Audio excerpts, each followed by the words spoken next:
All right, so get this. We're always hearing about AI being the next big thing, right? The next big thing. Right.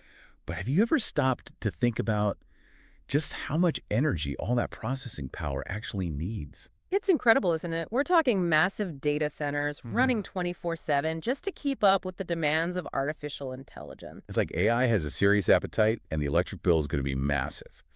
So today, we're going to dive into how this hunger for energy is shaking things up. And it's impacting everything from like global power players to where these tech giants decide to build their next server farm. And it's already happening. I mean, look at Constellation Energy. Right. They're a nuclear power company. Not exactly the first thing that springs to mind when you think cutting-edge AI, Right. but they just signed a 20-year deal with Microsoft to supply energy to their data centers. A 20-year deal. Yeah, it's huge. And you know what else is huge? Their stock price. It's absolutely soared since the deal was announced. Makes you wonder if investors are betting that AI's need for power is only going to keep growing, huh? It's a safe bet. And Constellation Energy isn't alone in this. Vistra, another big name in the nuclear energy world, is seeing the exact same thing. Their stock is going up too. 10 straight days of gains.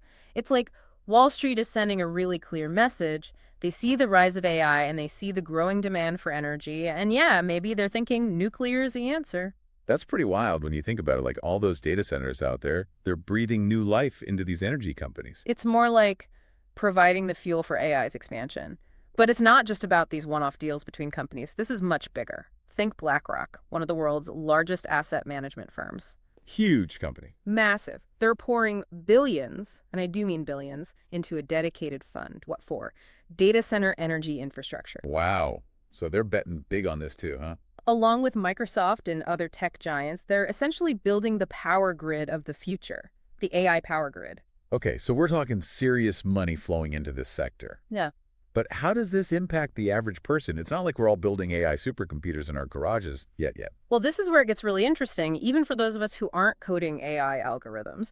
This massive demand for energy, it's not just some abstract number on a spreadsheet. It has very real consequences for all of us. What kind of energy are we going to use? Where are those power plants going to be built? Yeah, point.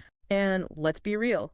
Who's going to profit from it all? We're talking potential environmental impacts, shifts in geopolitical power, maybe even changes to your electricity bill.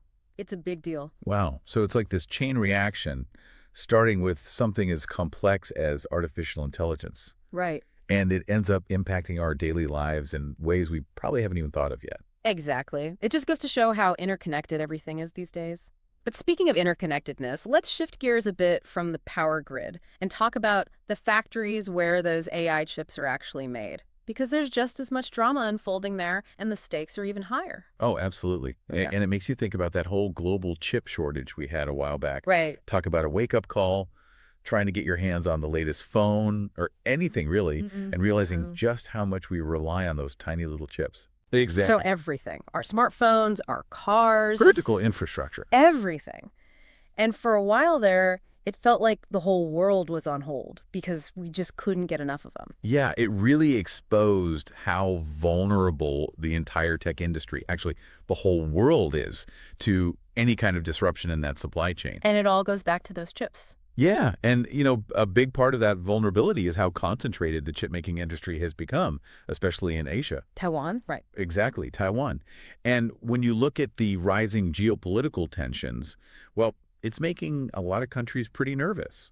Having all your eggs in one basket, so to speak, when it comes to something as crucial as semiconductors, it's a risk a lot of countries just aren't willing to take anymore. Right. It makes sense. So everyone's looking for a backup plan, kind of like diversifying your investment portfolio, but for chips. That's a great way to put it. And this is where things get really interesting. There is a global scramble going on right now to diversify chip manufacturing. Countries are pulling out all the stops to try and attract those big players in the industry. It's like a bidding war, but for microchips. Exactly. And one contender has really emerged as a potential chip-making hub, kind of out of left field, to be honest. Okay, who? The United Arab Emirates. Wait, the UAE? Seriously? Yeah. I mean, I know they're known for, well, a lot of things, oil, incredible architecture. Right. But chips, that's a new one. It is, but when you think about it, it makes perfect sense. The UAE has been very strategically positioning itself as a global tech and innovation hub. They've been investing heavily in infrastructure. They're attracting skilled workers from all over the world, and they are very, very eager to diversify their economy beyond oil. And now they're setting their sights on the semiconductor industry. Wow. We're talking Samsung, TSMC, the biggest names in the business. Reports are that they're already scouting locations for massive new factories in the UAE. Wow, that is huge. But what's the draw for these companies, these chip-making giants? Besides, I'm sure a country like the UAE is offering some pretty sweet tax breaks. Oh, I'm sure those don't hurt. But it's more than just financial incentives. The UAE offers a few other things that are really attractive to these companies. First, political stability. That is absolutely crucial for these kinds of long-term investments, these mega projects. Then there's access to those global shipping lanes, essential for getting those chips out to the rest of the world. And you can't discount the ambition of the UAE itself. Yeah, they definitely think big. They're not just looking to build factories, they're looking to create an entire chip-making ecosystem. R&D centers, a skilled workforce, the infrastructure, the whole package. So it's a potential win-win for everyone involved. Yeah. The UAE gets to diversify its economy, boost its tech credentials, and the rest of the world gets a new source for those essential chips. Exactly. But it's not all smooth sailing, of course. There are challenges. Building these kinds of mega factories, it takes a lot of resources, massive amounts, Sure. especially things like clean water, which can be tough to come by in the desert. And then there's the challenge of building up a skilled workforce, right? Yeah. Chip manufacturing is highly specialized. Absolutely. So attracting and training the right people, that's going to be key for them. So for our listeners out there, the ones who might be thinking, okay, but why should I care where my chips are made? Yeah. What's the takeaway here? Well, it's all connected. This shift in chip manufacturing away from Asia to other parts of the world like the UAE, it has huge implications. It's about making sure we have a more stable, resilient supply chain so we don't see those crippling shortages again. It's about new power players emerging on the global tech stage. And it's about countries like the UAE betting big on the future of technology, which, like it or not, affects all of us. It really is fascinating when you think about it, how something is seemingly simple as where a chip is made. You're right. It's not just about gadgets and tech specs. Yeah. It's about geopolitics and economics and the future of innovation itself. Absolutely. And speaking of innovation and the companies driving it, let's talk about a company that for a long time was synonymous with the chip industry. Okay. But lately, well, let's just say they've seen better days. You're talking about Intel. Yeah. I mean, remember those Intel Inside stickers you used to see everywhere? On every computer, yeah. It was like a badge of honor back in the day. For sure. But if I remember correctly, things haven't been so rosy for them lately, have they? Yeah. It's been a wild ride for them, hasn't it? Like a roller coaster. Their stock's taken a hit, and they've had to make some tough calls.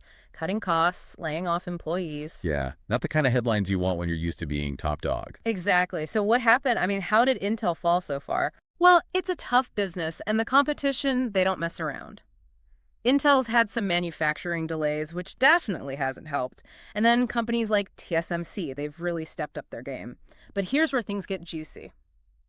There's some serious corporate drama going down. Oh, I love a bit of drama. What's going on? Rumor has it that Qualcomm, the guys who make the chips in our smartphones. Yeah. Well, word on the street is they're thinking about buying Intel. Outright. Whoa, Qualcomm buying Intel. That's huge. That's not just drama. That's a seismic shift in the tech landscape. I mean, if that actually happens, we're talking about one of the biggest tech acquisitions ever. Yeah. But there's got to be a but. Oh, there are a few buts. For starters, it's not a done deal at all. Regulators would need to give the green light, and there are going to be some antitrust concerns. I mean, these are two giants. Right. Plus, who knows if Intel would even agree to it? It's a tough pill to swallow for a company that used to rule the roost. Yeah, pride's a powerful thing, especially in the business world. And speaking of powerful players, isn't there another twist to this story? Something about Apollo Global Management. Oh, yeah, you've been doing your homework. Apollo Global Management, private equity firm, lots and lots of cash. They've reportedly offered Intel a cool $5 billion. An investment. It's $5 billion. Okay, so what's the catch? I mean, private equity firms, they don't just throw money around for the fun of it, do they? What's their game? It's a bit of a guessing game at this point, but firms like Apollo, they're known for making these strategic investments, sometimes to turn a company around, sell it for a profit, Sometimes they break it up, sell off the parts. It can get kind of ruthless. It's high stakes, high finance for sure. So we've got Qualcomm potentially wanting to buy Intel and Apollo Global Management, waving around a $5 billion check. What does it all mean for the average person, the ones who just use computers and smartphones and don't spend their days playing corporate chess? This is about more than just which logo is on your laptop. This is about the future of computing. Intel, Qualcomm, TSMC, these companies, they're the ones developing the tech that powers everything. Our devices, self-driving cars, those AI systems we were just talking about, it all comes back to them. Who controls these companies? Who controls the tech? That's a big deal. It has huge implications, not just for what we use every day, but for innovation, for national security, for the future. It really makes you think, even in the tech world, a world that's all about speed and constant change, there are these massive forces at play shaping everything. But Right. hey, enough about boardrooms and billion-dollar deals for a minute. Let's talk about how AI is changing the way we work right now. Great, let's bring it down to earth. Forget robots taking over the world, for now at least. We're talking about how AI is showing up in our offices and our daily grind. And for a perfect example of that, let's look at GE Aerospace. Interesting choice. Right. Because when I think cutting-edge AI, jet engines, and rockets, they're not exactly the first things that pop into my head. Most people wouldn't put them together, but they're actually on the forefront of this. GEAerospace, they've developed their own AI system called Wingmate using, you guessed it, technology from Microsoft. And this AI, it's not designing planes, it's acting like a superpowered digital assistant. A digital assistant who's really good at aerodynamics. Ugh. I'm listening. So what can this wingmate actually do? It does it all. Think about the kind of work that goes on at GE Aerospace. Engineers, analysts, project managers, they're drowning in data, reports, technical documents. Mountains of the stuff, I bet. Wingmate, it can sift through all of it, pull out the key info, summarize it. It can troubleshoot problems, even help draft emails. Okay, now that's something I can get behind. An AI that can handle my inbox.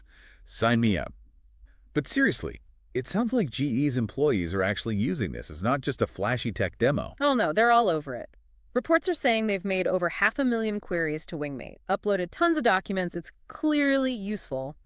Which just goes to show AI can be incredibly powerful when it comes to productivity, helping people work smarter, not harder. But of course, it also raises some big questions about, well, the future of work itself. For sure. For sure. Like, are we all going to be working alongside AI assistants? Will it make us more efficient, or will we all end up just answering to robot overlords? Okay, maybe a little dramatic, but you see what I mean. This technology, it comes with some big, big questions. Absolutely. And they're questions we need to be asking ourselves. As AI gets more integrated into our lives, we need to be thinking about these things. But for now, what we're seeing is that AI is already changing how some of us work in lots of different ways. And yeah, it might just free us up for more creative, more strategic work. Who knows? It's fascinating stuff, and a little bit overwhelming, to be honest. We've covered so much ground today, from energy to geopolitics to billion-dollar deals and AI shaking things up across industries. So if you had to leave our listeners with one big takeaway, what would it be? It's simple. The world is changing fast. And it's all driven by technology, this constant push to innovate, the race to power our future, the geopolitical maneuvering, AI in the workplace. It's all happening right now. The key is to stay informed, stay curious, and yeah, maybe even have a say in shaping the future. Love it. Stay informed, stay curious. That's what the deep dive is all about. And on that note, we'll leave you to ponder the implications of all of this. Thanks for joining us on this journey through the ever-evolving world of technology. Until next time, keep exploring.